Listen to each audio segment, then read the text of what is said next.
Hello, everybody, and welcome to another episode of the 400 level on the 425 show. I am Mark Morzinski, and I'm actually going to be one of the new co-hosts here to help out with JP and Shannon, along with Bailey and Jeff, and probably also Meryl and Johanna. So some of the people that have been doing the Twitter spaces that you may have joined, or some of the LinkedIn events that we did. We're going to try to start doing some of these deep dive sessions here. So today's session is going to be around Hello for Business. Cloud Kerberos Trust, and I have two people here to help me talk through this. I have Charity and JJ. So before we actually get into the slides, Charity, do you want to introduce yourself, maybe how you got into this role, and then we'll switch to JJ, and then we'll jump into it? Sure. Thanks, Mark. So my name is Charity Shelburne. I'm a principal product manager in identity engineering, and I actually got into this role because you told me about it. I've been with Microsoft for almost 24 years.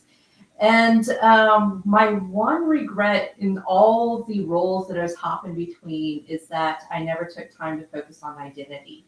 And so when the role popped up, he told me about the opening. I'm like, well, that's the one piece I don't know, because I have a background in Windows Server and Hyper-V, virtualization, client.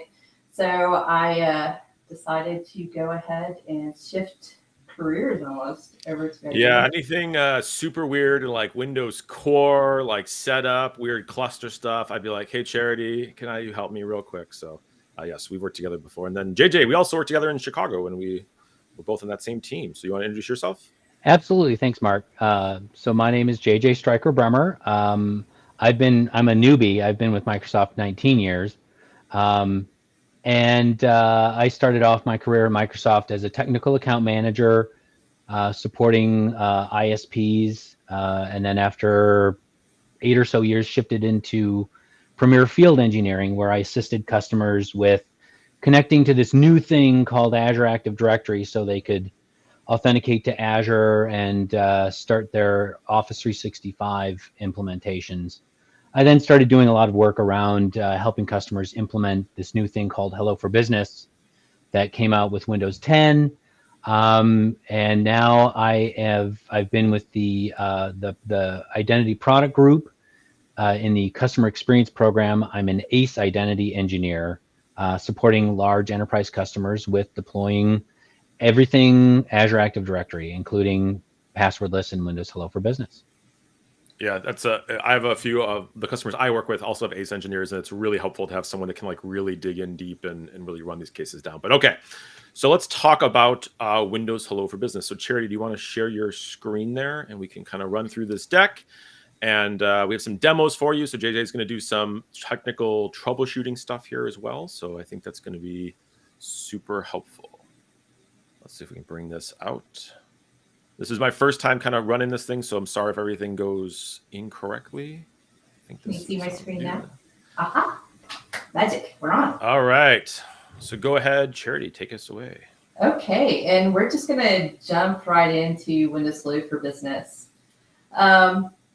So to start, I'm not going to spend a lot of time on this slide, but I want to mention that we have many ways to authenticate today. That you're probably using, especially passwords, right? Passwords have been around for the longest, but passwords are easy to compromise. So passwords are bad.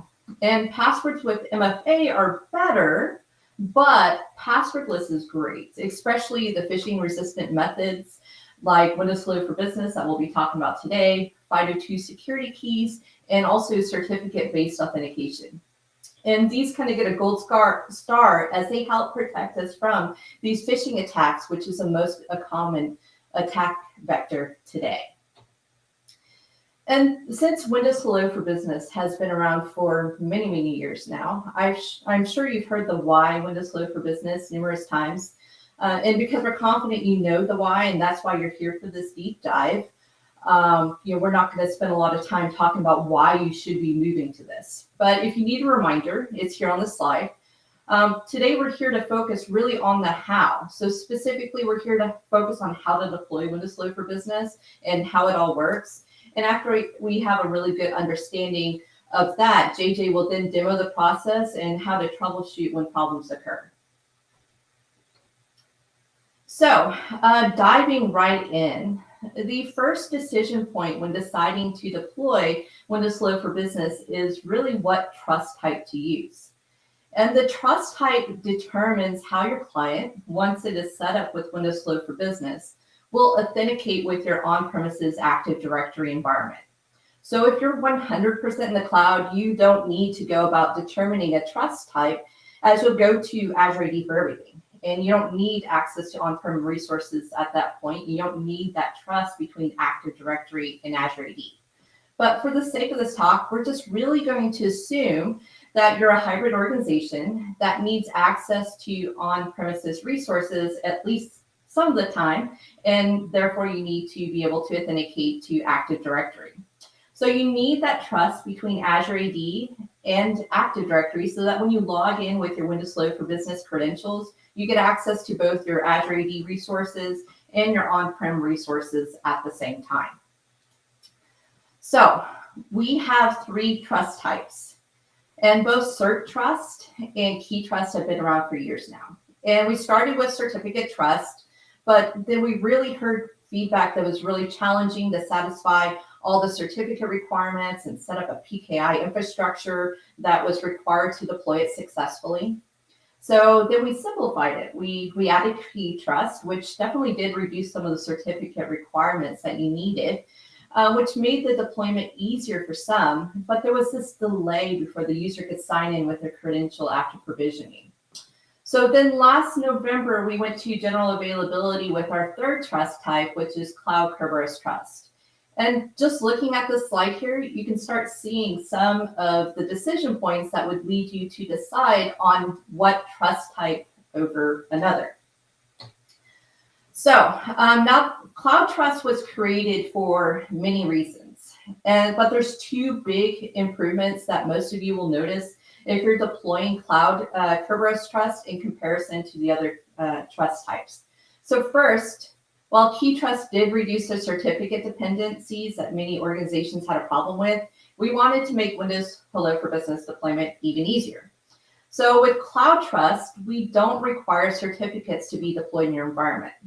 Secondly, it was built to remove the delay we saw with Key Trust, where the user would provision Windows Hello for Business, and then they need to wait before logging in with their new credential.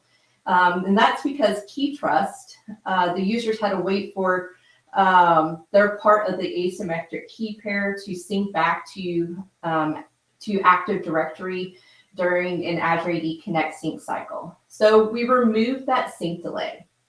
So hopefully this helps with deciding which trust type is right for your organization. Or if you're still trying to decide when looking at the various different trust models, the majority of the time, Cloud Kerberos Trust is going to be the right answer. Now, while we want everyone to move to Cloud Kerberos Trust, some organizations might find it easier to adopt a different model if their environment supports it. So in other words, just because we have Cloud Kerberos Trust doesn't mean you can't use the other 2 trust types, as there's still some valid reasons for leveraging these other trust types, and they're both fully supported. So for example, if you're in government or federal space, we know that PIV and CAC cards or smart cards are king there, right? And since you might already have PKI stood up and the smart card infrastructure already in place, you might find it easier transitioning from a physical smart card to Windows Hello for Business with a certificate trust easier to adopt. Or maybe your organization is on-prem or maybe primarily on-premises. Then you might benefit from Key Trust since Cloud Trust doesn't support domain join only machines. Or even potentially a Key Trust plus Cloud Trust type where both are deployed and we fall back from Cloud Trust to Key Trust if needed.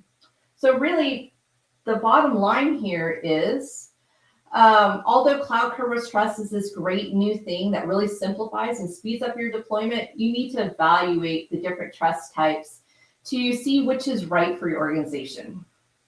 And one quick note on Cert Trust, and something to keep in mind, especially with new Cert Trust deployments, is currently there's no migration path from a certificate trust to Cloud Kerberos Trust today. It's really removing it all and having your users re-provision.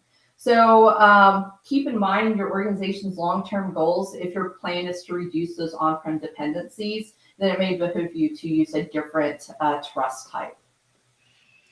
So Charity, before we go on, there's a really good question here from Oliver. I think is I just want to make sure everyone understands here. So what is the trust type you would recommend here if we had those Azure AD join devices? Should we do like Cloud Kerberos Trust will work with this?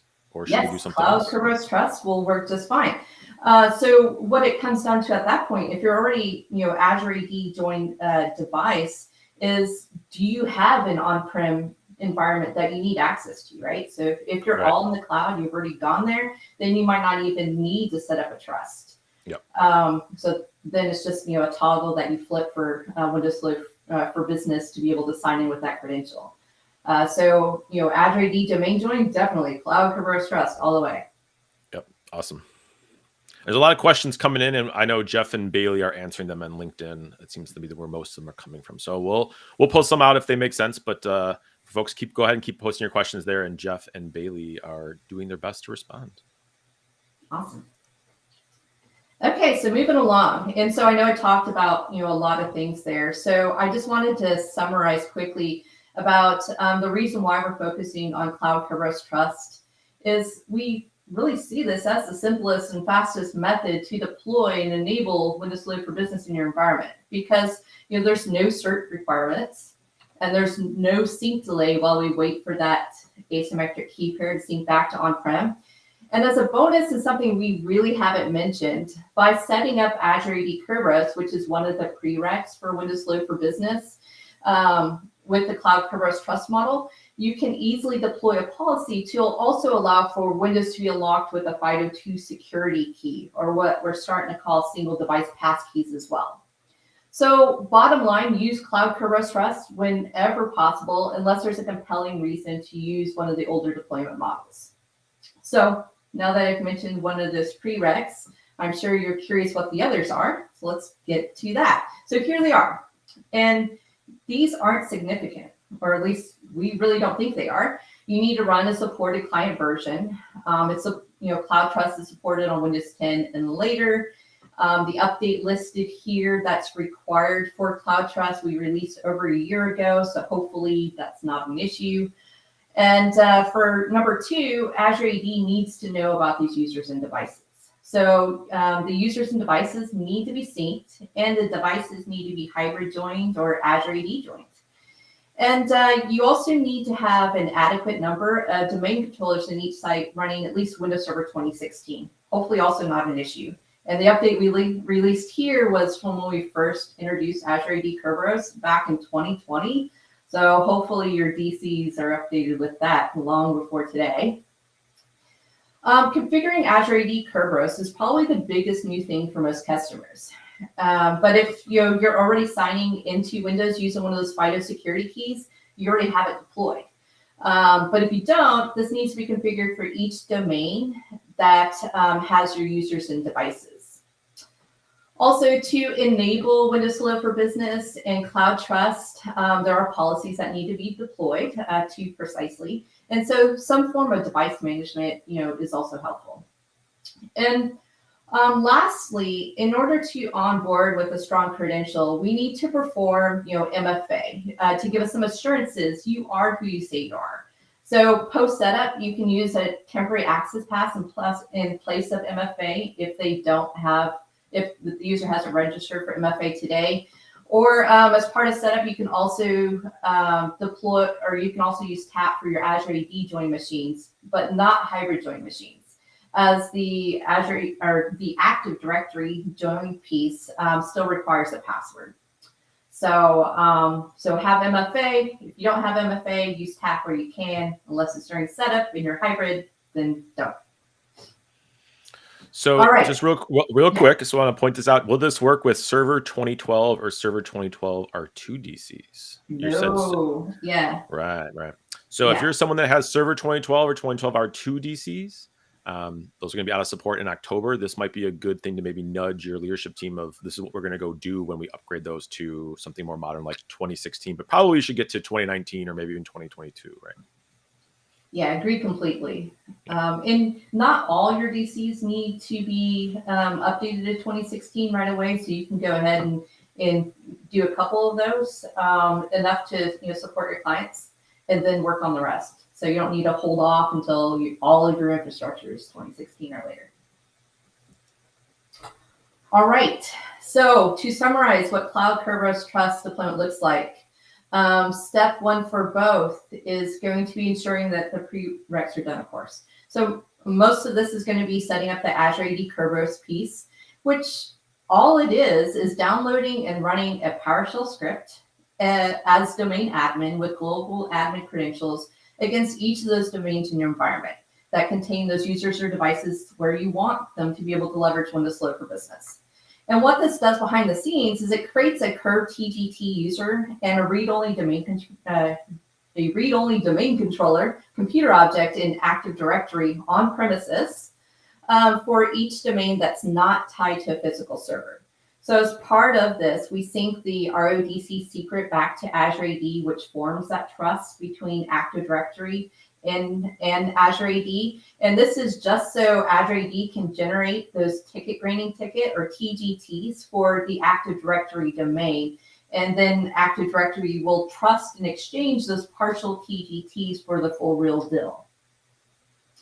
So after that, it's about configuring the policies. So I mentioned there's two policies. One's for the configuration of Windows Load for Business, like how long you want your PIN to be, users should use TPM, those sorts of things. And then there's one to enable Cloud Kerberos Trust. And that's it. And so I really hope this process looks simple, because that's exactly how we intend it to be. And once the users have these policies, they'll be prompted to provision Windows Load for Business once the client prereq checks pass. So those prereq checks are actually constantly taking place. And Windows is constantly checking to see if policies enabled and whether provisioning should begin. And even before you start in this journey, you can look in your Windows event logs under application services in the user device registration log, and you can see that we check, and you can see how these checks relate to some of the stuff we've already talked about. And JJ is going to dive into some of this more during the demo, but I figured this would be a good time to mention some of the things that we don't check before provisioning that could cause provisioning to fail. So some of these are obviously, like, if we're going to reach out to Azure Device Registration Service as part of provisioning, well, we need internet connectivity.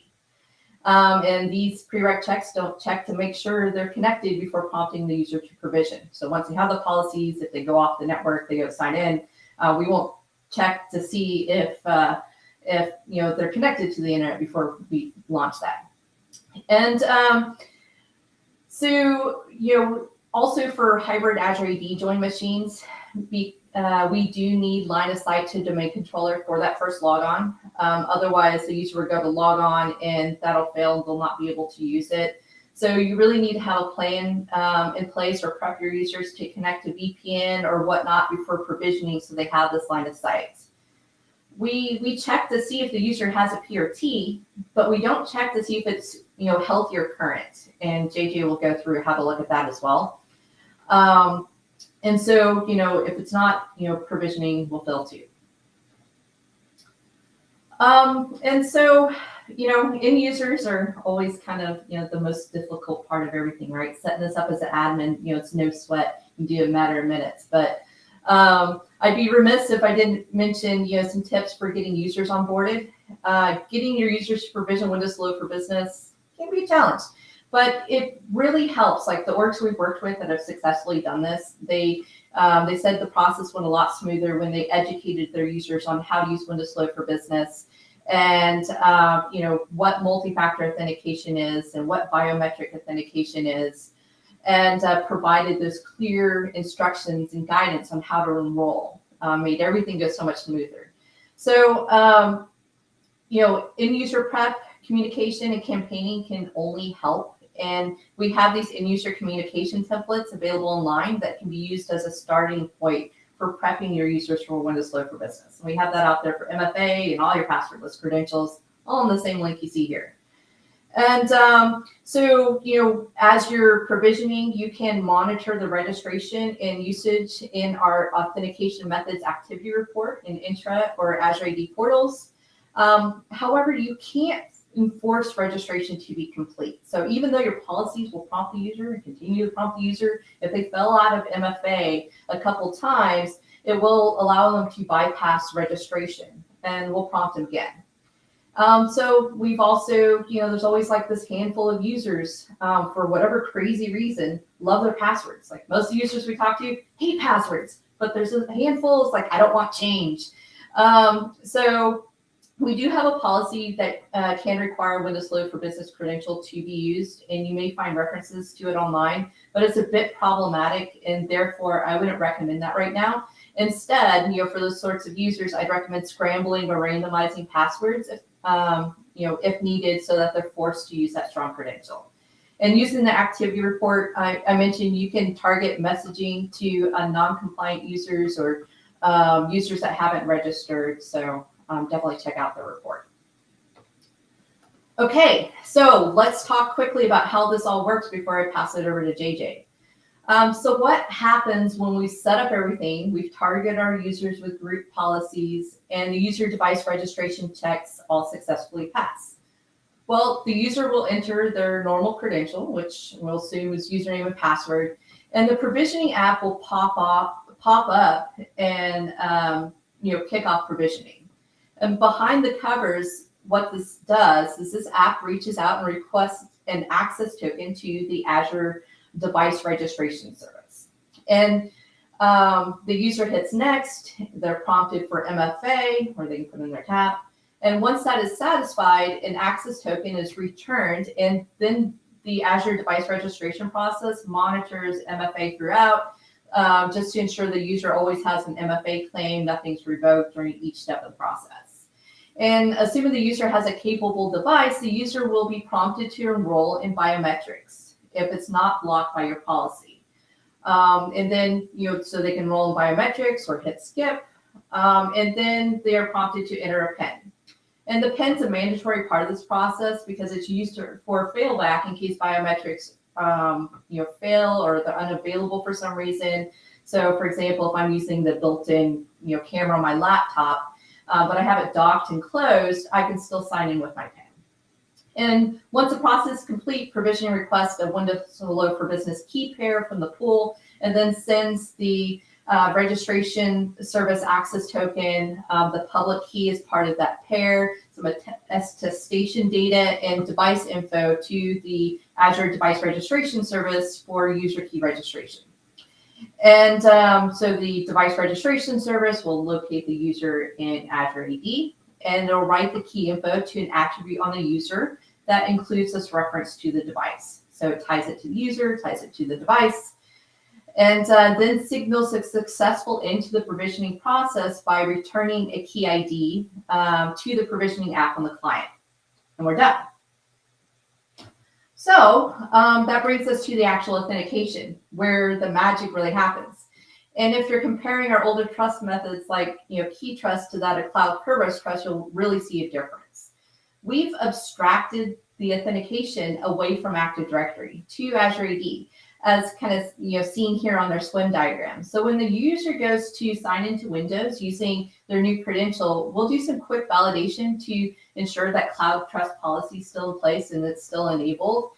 And then the cloud authentication provider calls out to Azure AD first before ever talking to Active Directory to request a nonce, which is returned to the client. And the client signs that nonce with their private key and returns it to Azure AD. Azure AD does some validation and makes sure there's a Kerberos server key matching the user's on-prem domain. And then it creates a partial TGT and a PRT, and it returns those to the client, which are then cached by LSAS, like any other authentication as long as caching is enabled. And it's not until this very last step where we use the DC locator service to contact the 2016 or later DC to exchange that partial TGT for a full TGT. So we're not even talking to Active Directory. So that very last step there. And So once we've exchanged that partial TGT for a full TGT, which is also then cached, we're done. We have access to on-prem and cloud resources. You have single sign-on. And what you're looking at here is the hybrid Azure AD domain join process. So I know we have some people, sounds like out there with Azure AD domain join devices. So if they are Azure AD domain join devices, we don't go through the process to get that TGT until the user actually tries to access an on-prem resource. Then we'll go through that whole process. So this is a whole new authentication flow, is how we've been able to also introduce other modern authentication methods like signing into Windows with a FIDO2 security key as well. Awesome. So there was a really good question that kind of came in, Charity, that I wanted to see what you get your thoughts on here from George, which is how do companies deal with users when we do that password scramble, or they're actually just using a passwordless credential, but they do need to use their password for something else. What are some best practices we've seen customers do for that, or like what do you have for them on that one? So we're really hoping that passwords and the need for those, even for these other situations, becomes less and less of a dependency. Something working on Windows even today. But if they've scrambled their password, if allowed through policy, the user can reset their password using self-service password reset in Azure AD or through your normal means, so they can be added to like an exception group that allows them to reset that password so that they can do that thing. But even into enrollment, you can use a temporary access pass in place of a password. So yeah, I think that's probably the right answer, right, for some of this. Instead of having people reset their password to something they know, the temporary access pass is a really good use case for that. It's a great use case for it. And so we have organizations that are already completely passwordless. And so TAP allows for those one-offs. Okay. So with that, enough of my talking. Let's get to JJ. So you ready, JJ? I'm as ready as I'll ever be. Awesome. Thank you so much for all of that. And so the first thing that we're going to do is I'm going to kind of walk through setting up Windows Hello for Business Cloud Kerberos Trust from the very beginning. And the first thing we need to do is configure our group policy. So you can see I've got an OU where I have two policies. This enables FIDO2 hybrid sign-in, and the other one enables Windows Hello for Business authentication. And when we look at that group policy, it's just two settings: enable Windows Hello for Business and use Cloud Trust for on-premises authentication. So that's all set. The next thing I'm going to do is I'm going to set up Azure AD Kerberos. I've already installed the PowerShell module here, and now I'm going to configure this for my on-premises Active Directories.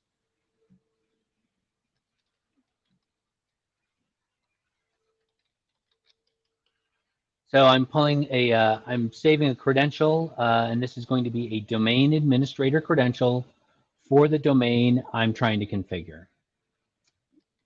Let's see, we'll do.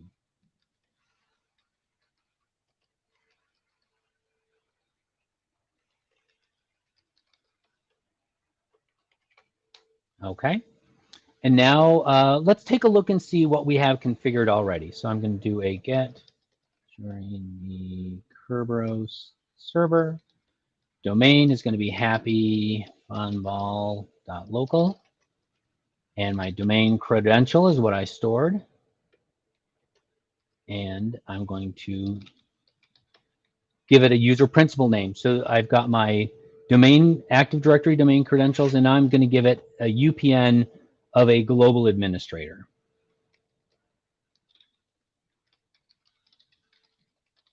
Okay. One thing I do want to note is this is an administrative PowerShell window. To run this command, you have to have local admin privileges on the system you're running it, and this system must be a member of the forest that you're trying to configure. It doesn't have to be a member of the domain, but it has to be in the same forest. So we'll go ahead and run this. And I will sign in as my admin user here. And we can see that I don't have anything configured yet. So let's go ahead and actually configure that. That's a matter of changing one character from a get to a set.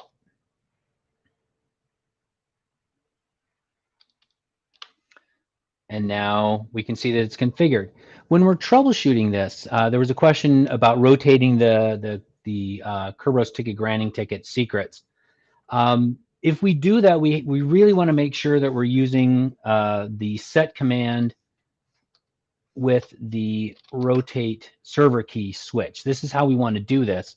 Otherwise, what will happen is the key version on premises will end up being different than the key that's stored in the cloud. And the tickets signed by the Azure AD Kerberos service won't work on-prem anymore and will fail. So if we're going to rotate our server keys, we need to make sure that we're using the same PowerShell command here. Okay, so now we've configured Azure AD Kerberos and we've set up Windows Hello for Business Cloud Kerberos Trust Group Policy. So let's go and see if this is working for our client system. I've got a Windows 11 22H2 system here. And let's see what's going on. Oh, here, let me clear this out. Let me actually sign in. That was an unlock, so it's not a very fair test. Let me sign out. And let's sign in, and let's see if auto provisioning is working.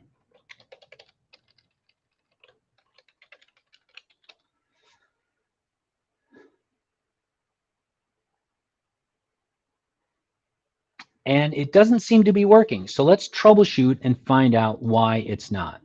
When I'm troubleshooting Windows Hello for Business, the first thing I do is I take a look at the output of a command called dsreg. So I'm going to run dsreg status, if I can spell status. Now this utility is kind of the Swiss Army knife of troubleshooting anything to do with hybrid Azure AD joining, Windows Hello for Business provisioning, PRT acquisition, any of those sorts of issues. This is the utility that I use to start troubleshooting. Charity had mentioned that in the user device registration logs, we get this prerequisite check, but we also get the prerequisite check if we haven't provisioned a Hello for Business credential, and this tells us what's going on. So the first thing we see is the device is not connected to Azure AD. So it's not hybrid Azure AD joined currently, which means, of course, I won't get a primary refresh token. That's what this means here. And I'm not in the right OU, which means that I don't have the group policy configured. The device is eligible according to what it thinks it needs. And this is one of my favorite double negatives in the world. Session is not remote, yes. And what this means is that I have not connected to this system via RDP. I'm in a console session. In this case, it's a Hyper-V standard session. So we see that it's not hybrid Azure AD joined. So let's fix that. I'm going to go back to my system here, and I'm going to look, and indeed I can see that my 425 demo 1 system is sitting in the computer's container, which I know is not in scope for synchronization because I also manage Azure AD Connect. So what I'm going to do is I'm going to drop this into my full passwordless OU because that's where my group policies are. Now we'll go ahead and go back to my system, and let's try to join my system. So in order to do that, the easiest way to troubleshoot hybrid Azure AD join is from the client itself using an admin command window or a PowerShell window.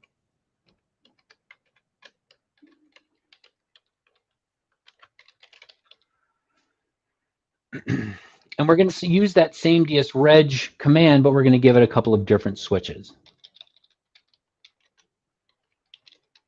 Debug so we get some good output, and then I'm going to try to join this machine.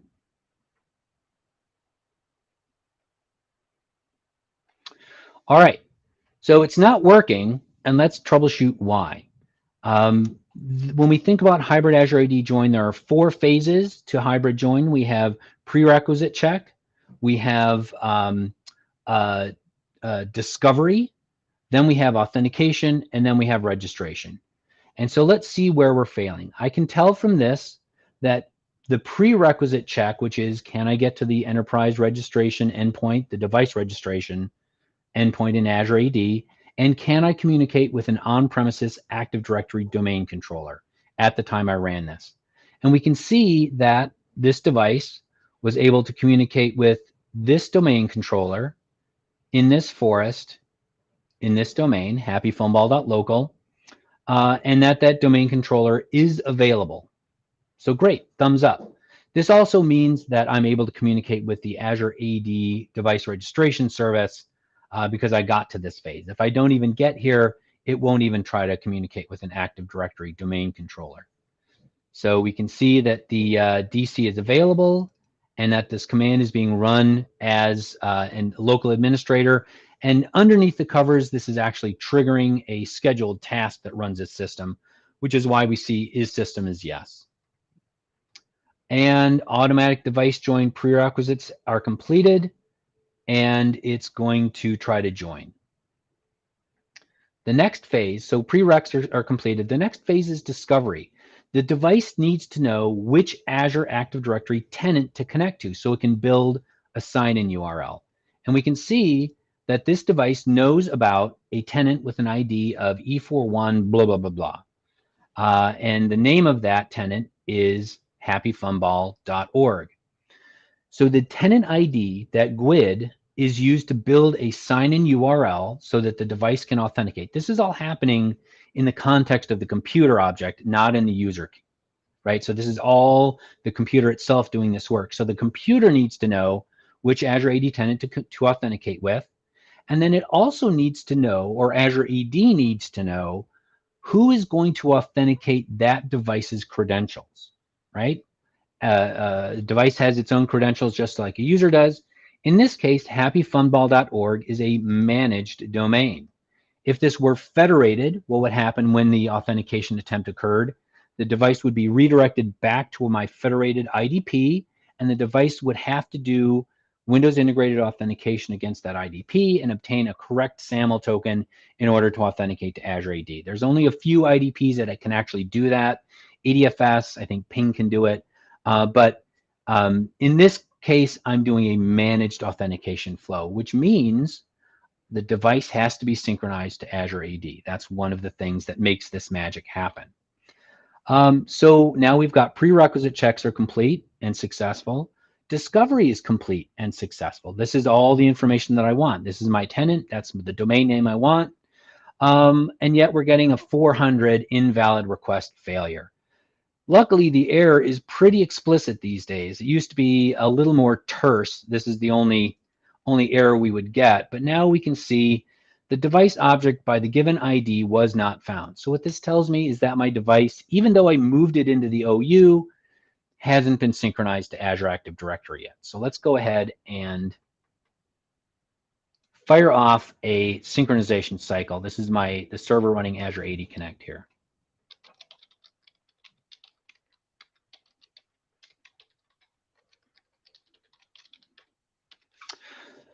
All right, we'll go ahead and make So while we're waiting for that to run, Yeah. there was actually a good question here from Josh about those previous commands that you ran. Do you have to run that on each domain in the forest? Those the Kerberos, like this, the get set, is that a per domain setting or a per forest setting? Great question. So Yeah, this is a per domain setting.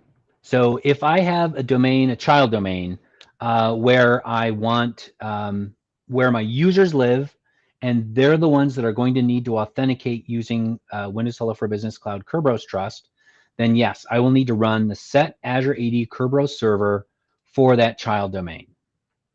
And this is true for every domain in your forest that you need this to work in. So great question. Yeah. And now we should be about done. Oh, I can see the export is almost complete. So thank you for giving me a little bit of time to wait for the sync cycle to happen. All right. So now we've synchronized this device. Let's go back and attempt to join it to Azure AD again.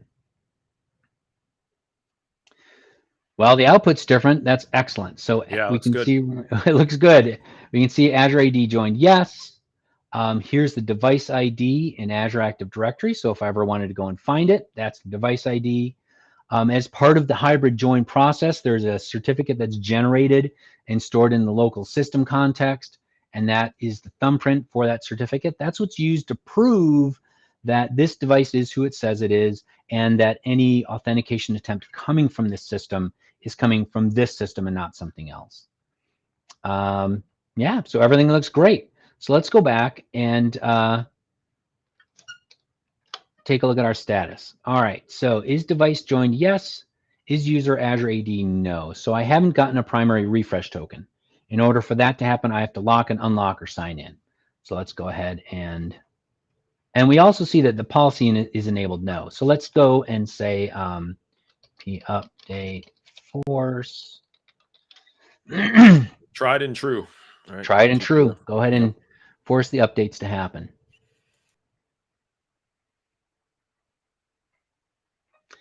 So I'm looking at Josh had a question about running this dsreg command. So in the first iteration of this, we had to run these commands, the dsreg cmd/join as system, and that was a challenge. Now with modern versions of the operating system, and this is true for all supported versions of the operating system, we only need to run this as the local administrator, and that will trigger and do all the right things underneath the covers to do a join or a leave if we need to. So that was a great question, and thank you for asking that. Okay, so we've now applied our group policy, and let's go ahead and check again. So all right, this is starting to look pretty good. It's joined, policy is enabled, so let's go ahead and lock and unlock and see if we get our primary refresh token.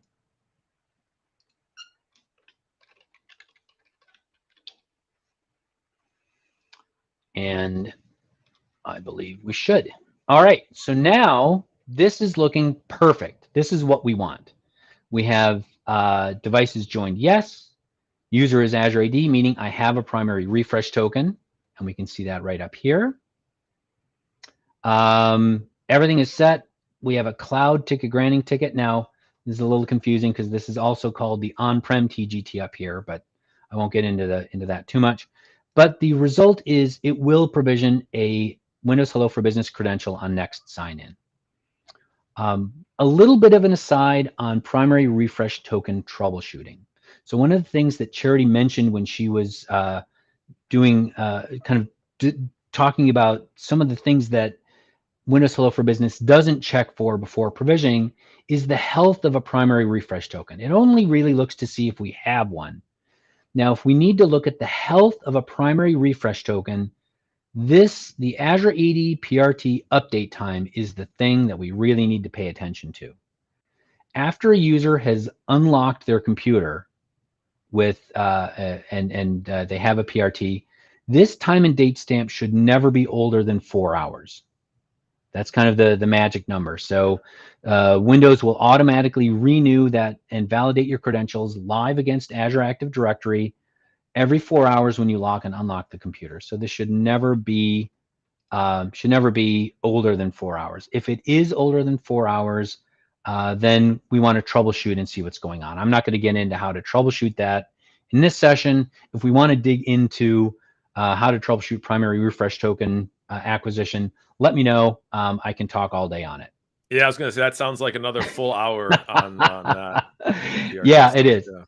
Yeah. But what this means is we have a good, we've got a good, we should be able to provision. So I'm just going to go and actually provision this through settings as opposed to doing a sign in, sign out. So we're going to go to accounts, sign in options, and I'm going to provision my PIN. So the first thing it's going to do is ask me to perform multi-factor authentication. Now, this is a brand new user. They've never done anything. So what I, as the administrator, have done is I've configured and issued them a temporary access pass.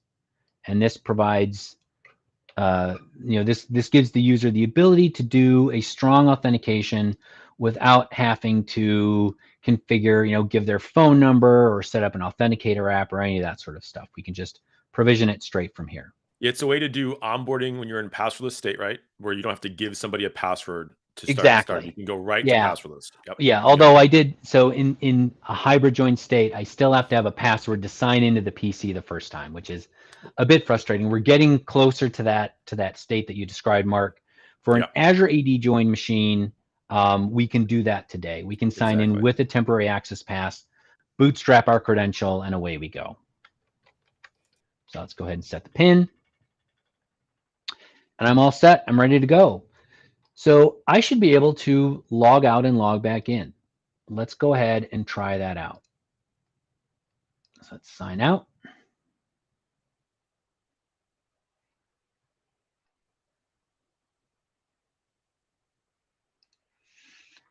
And let's sign in with my PIN. Uh-oh. The option is temporary unavailable.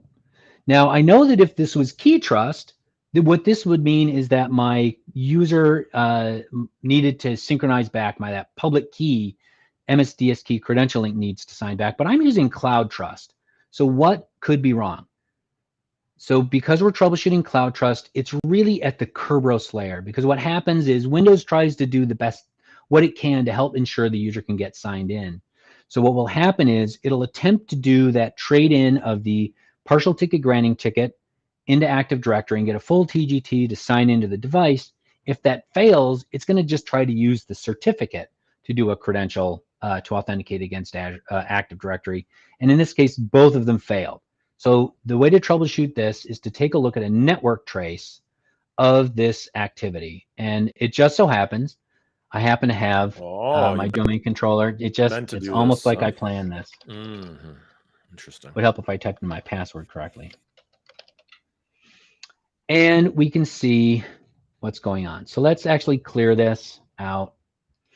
And let's see what happens when the user attempts to sign in. You might want to zoom in just a touch on the Wireshark, especially if you're looking at the, it's okay for me. Maybe just do like a slight zoom. Yeah, view. Zoom, there it is. There we go. Zoom in. Yeah, it's Control plus. There we go. Control plus. There. Okay. That looks good. Yeah. All right. So as Charity mentioned, when a user is authenticating using that partial ticket granting ticket, they're doing a TGS request, not an AS request. So an AS means authentication service. TGS means ticket granting service request. And so I'm taking that partial ticket granting ticket, I'm handing it to Active Directory, and Active Directory is spitting it back in my face, saying that my TGT has been revoked. So, and then what we can now see is that the authentication service request using the key trust key is failing because the MSDS key credential link hasn't written back. And this is expected behavior. It's fine. This is the error that I'm really worried about. Why is Active Directory revoking or not allowing me to use my partial ticket granting ticket? Well, I know that this authentication method behaves a lot like how the read-only domain controller authentication flow works, because it's the same concept. I get a partial ticket granting ticket from that read-only domain controller. And I know that there are a few policies in Active Directory that will prevent users in certain groups from authenticating using a read-only DC. And I suspect that this is what's going on. So let's take a look at the user. So here I am in Active Directory, and here's my 425 user. And I apologize for the size of this, but if I look at my member of, I can see that this user is a domain user and is a member of account operators, which I think is one of those groups. I suspect that that's the problem. So the way to resolve this is I could either remove them as a member of this group, but let's say I don't want to do that. Instead, what I can do is I can go to my domain controllers OU, and I can take a look at the Azure AD Kerberos object. This is what's created when we run that set Azure AD Kerberos server command. And I'm going to take a look at the properties of this and look at the password replication policy. And I can see, indeed, account operators is listed in here as deny. So this setting is specifically only for Azure AD Kerberos. So I feel fairly comfortable that if I've entrusted a user to perform account operations, it's okay that they can also authenticate using Azure Active Directory. I already let them sign into a hybrid Azure AD join device. They've got a temporary access pass. They've provisioned Hello for Business. So I trust Azure AD, and I'm going to trust it in this case as well. So I'm just going to simply remove that and hit apply. Now let's go ahead and clear this out and let's see what is happening. Let's go ahead and try to sign in again. This time, I'm able to sign in. So all those people that learned RODCs back in the day, like this is your time to shine, right? It's still pertinent.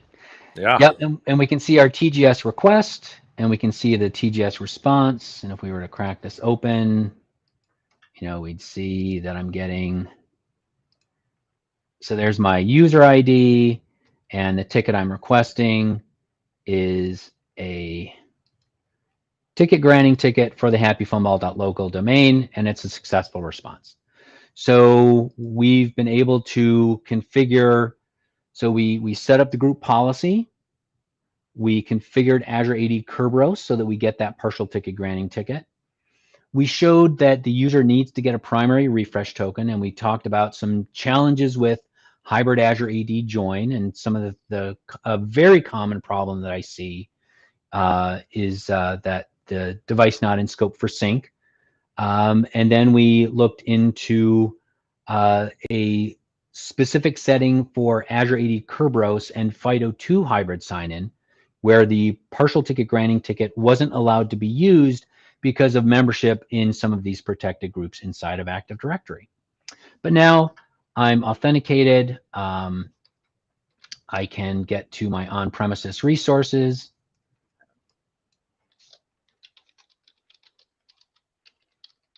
All.local, right?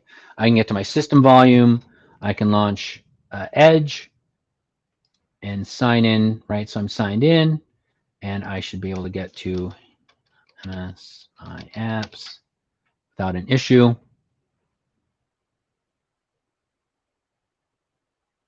And you got that same single sign-on experience all the way through there. Yep. Got that same single sign-in experience all the way through. Yeah. Awesome. Yeah. So that's, in a nutshell, that's Windows Hello for Business. Perfect. All right. So thanks for that demo. So Charity, I think you have a slide or two to kind of wrap us up with some go-dos. We're almost at the top of the hour here. Yeah, definitely. So just kind of to summarize what we've talked about today as far as your Windows Hello for Business deployment plan. First, of course, again, determine your trust type. So hopefully Cloud Kerberos trust at this point. And then ensuring those prereqs are in place, just like JJ was emphasizing with his demos, and I mentioned in my slides. Once those are in place, you deploy your policies and really encouraging your end users after that. And so now you also know how to go about troubleshooting any problems that may occur as well. So I know we mentioned a bunch of aka.ms links as well. If I can get my slide to cooperate. So I just want to kind of end with these here on the slides, and also mention that you can connect with JJ or me on LinkedIn as well. We're happy to answer answer questions where we have time. But we have a ton of documentation out there and even videos on Windows Hello for Business. So I hope you'll check them out. Yeah, so the slides should be available up on the 425 GitHub page here. So we'll have those available soon after the show. I saw another question come in asking if this is going to be recorded and posted anywhere. The answer is yes. This will also be on the YouTube page for the 425 show. There's a special playlist for these talks. So we did a talk actually previously with Caleb around conditional access. David Gregory was here, I think, a week ago, talking about some ADFS migration stuff. So lots of good stuff. And then Tom Ozer actually did a whole slew of AIP SDK stuff. So real good stuff there. So we're just about done here. So now we're going to do what I'm told is a raid on another Twitch channel. And I don't know what that means. My raid I know is like raid 0 or raid 1 or raid 5 and all those different types of. As a homeowner, I think about raid as far as getting rid of nasty pests. Bugs and ants and all that kind of pests. Yeah, so that's what we're familiar with. But Shannon says we're going to go over to C# Fritz here, so we're going to go ahead and raid them, I believe here. Actually, we're not. We're going to go to Microsoft Developer, so we'll figure it out here. So thanks everybody so much for joining. We're going to jump you over to that, rage over to that channel now. But feel free to post any questions in the LinkedIn page for us, as well as the event for this, and we'll do our best to answer it. And with that, I think we're just about done.